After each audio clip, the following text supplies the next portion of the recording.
This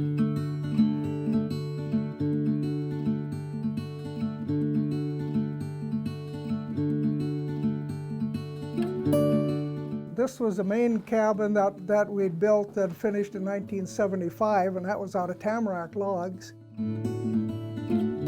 Dennis Volden built this place with his own two hands. A good day, I would get one row of logs around, 4 logs up. Then one weekend, I had a couple of buddies come along, and we got actually 8 logs up. To call it a labor of love would be an understatement. And we would pack it with jute packing, or oakum, is what we packed to seal up the crack in it. We peeled the logs in the spring of 74 and started in the fall of 74, and it took me to the fall of 75, and September was the first night we stayed in the cabin. There's no electricity and no plumbing. No modern plumbing anyway, and that's just how they want it. We decided that we wanted a place different from other world for the kids. No TV, no radio or anything. And it worked. They came out here and they never complained because there wasn't a TV. They played in the woods and it was wonderful. This is the master suite. And you notice right over here, the shower. We fill up this water can and turn the spigot on, and we can take a shower out here in the cabin.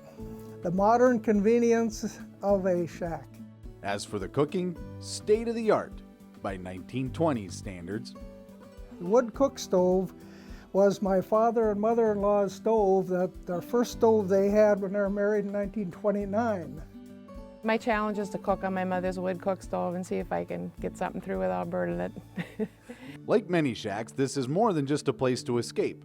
It's a place to gather, a place to create memories and relive old ones. This book documents every deer that's been harvested at the shack, and it dates back to 1972. And each year we have the year and the who shot it and where it was shot and the number of points. And as you can see, we've shot quite a few deer out on this area.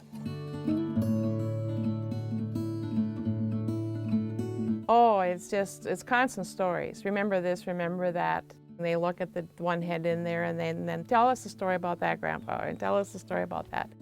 Remember when we got this buck down here in the swamp there? And remember when I made that drive to you over here and you got that deer? And the deer may come and go, but for Dennis, his fondest memories are the human bonds created at the shack.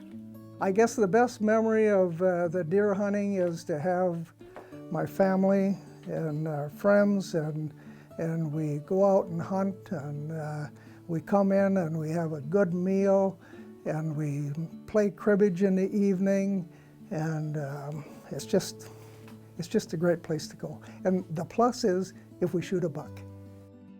At home there's all these interruptions, and out here you just enjoy each other and the place and the woods and it's kind of like time stops a little more out here than it does at home.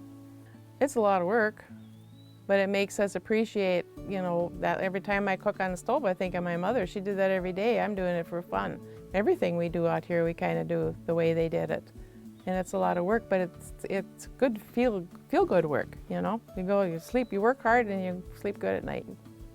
You're not thinking about what you should have done yesterday or are going to do tomorrow.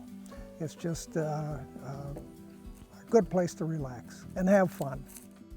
Who would have figured that a place so simple could have such a profound effect?